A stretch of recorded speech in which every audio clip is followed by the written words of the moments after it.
Former WWE star Aaliyah is back for part 2 of her exclusive sit-down with PWMania.com's Andy London, opening up about her wrestling journey and life after WWE. You can read part 1 of Aaliyah's PWMania.com exclusive interview here. In this installment, Aaliyah opened up about her dream of being the first Arab woman to wrestle in the Middle East, unseen WWE storylines and opportunities that never came to fruition, and her perspective on the future, including the possibility of wrestling in AEW, TNA, or even returning to WWE. She also reflected on emotional fan interactions and her favorite WWE memories. "I definitely want to wrestle in the Middle East and be the first Arab woman to do so.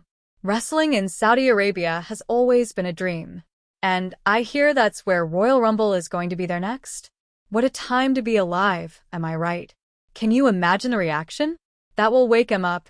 It would feel like coming full circle, especially since my dad raced horses there. That connection makes it deeply personal. Alongside that, wrestling at WrestleMania is still at the top of my bucket list. As for dream opponents, I have so many. It's hard to choose just one. I definitely want to wrestle in the Middle East and be the first Arab woman to do so. Wrestling in Saudi Arabia has always been a dream. And I hear that's where Royal Rumble is going to be there next. What a time to be alive, am I right? Can you imagine the reaction? That will wake him up. It would feel like coming full circle, especially since my dad raced horses there. That connection makes it deeply personal. Alongside that, wrestling at WrestleMania is still at the top of my bucket list. As for dream opponents, I have so many. It's hard to choose just one. There were so many storylines and matches I wish had happened. It's hard to count.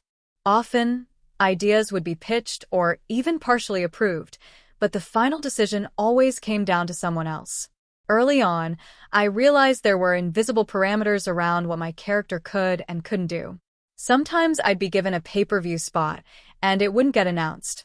Or it would get announced and then taken away almost immediately. At the end of the day, I can only control what I can. One of the most unforgettable fan interactions happened after a tag match I won with Raquel.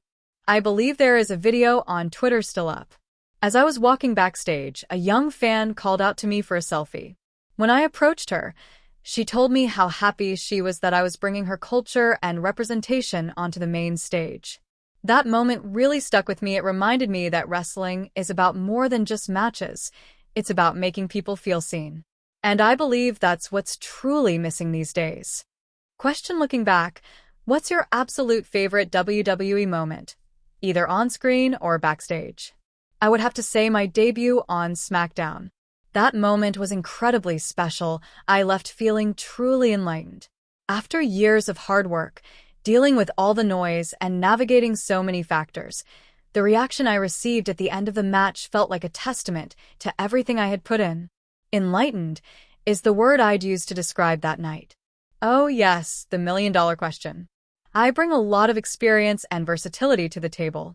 At this stage, I can work as a babyface, heel, or in a supporting role, whatever helps elevate the product and make the show stronger.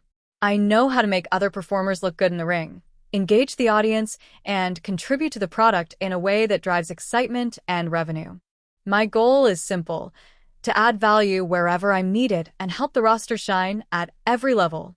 I also have to do what's sustainable for me and my future. The cost of being a professional wrestler, especially at my age, is intense with the maintenance.